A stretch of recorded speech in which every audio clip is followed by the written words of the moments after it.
King Vibes. Yeah, King Vibes. It's me, baby. King Vibes. Kagadzira zvokunyanya manje. Vandiona vaizivizira mazita okunyumba vachitumidzira mamhepo vaizundidzira rupfu vachishuridzira vasaziva ndine tarenda vaitaura pana kwanenda ndakakura ndichishungurudza sinasi mai vangu vanopururudza vasaziva ndine tarenda vaitaura pana kwanenda ndakakura ndichishungurudza sinasi mai vangu vanopururudza kuchikoro ndonzi dofo iri dofo tichavaingosvika kuti ngofo hapa vainditi toro ndabva ndangomira ndakamisa zvimatondoro chikoro chacho ndobva ndati bhosvo ndobva ndati pando mucharoki mumuforo ini ndonzi bibi handichade zvechikoro ndakuda kugara ndakarohwa kane doro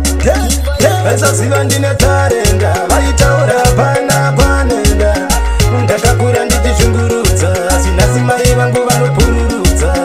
vasaziva ndine tarenda vaitaura pana kwanenda ndakakura ndichishungurudza sinasi mai vangu vanopururudza ndiko kujoni mwari baba vangu furaiwo koni ndakapinda zvangu ndiri hani noni iko zvino ini ndavawewo nhoni ngoma dzangu kunodzazara mufoni vanoridza zvavo zviri nhingitoni kuno ndikudiwa nemayeloboni plasi ndakatengerwa iphoni vasaziva ndine tarenda vaitaura pana kwanenda ndakakura ndichishungurudza sinasi mai vangu vanopururudza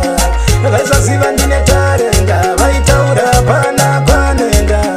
ndakakura ndichishungurudza sinasi mai vangu vanopururudza kuchikoro ndonzi dofo iri dofo tichavaingosvika kuti ngofo hapa vainditi toro ndabva ndangomira ndakamisa zvimatondoro chikoro chacho ndobva ndati bhosvo ndobva ndati pando mucharoki mumuforo ini ndonzi bibi handichade zvechikoro ndakuda kugara ndakarohwa kane doro vasaziva ndine tarenda vaitaura pana kwanenda ndakakura ndichishungurudza sinasi mai vangu vanopururudza vasaziva ndine tarenda vaitaura pana kwanenda ndakakura ndichishungurudza sinasi mai vangu vanopururudza dizeti bata zvava upinda King Vibes chimuti chakwe big up boss Lisa Lisa wangu mzaya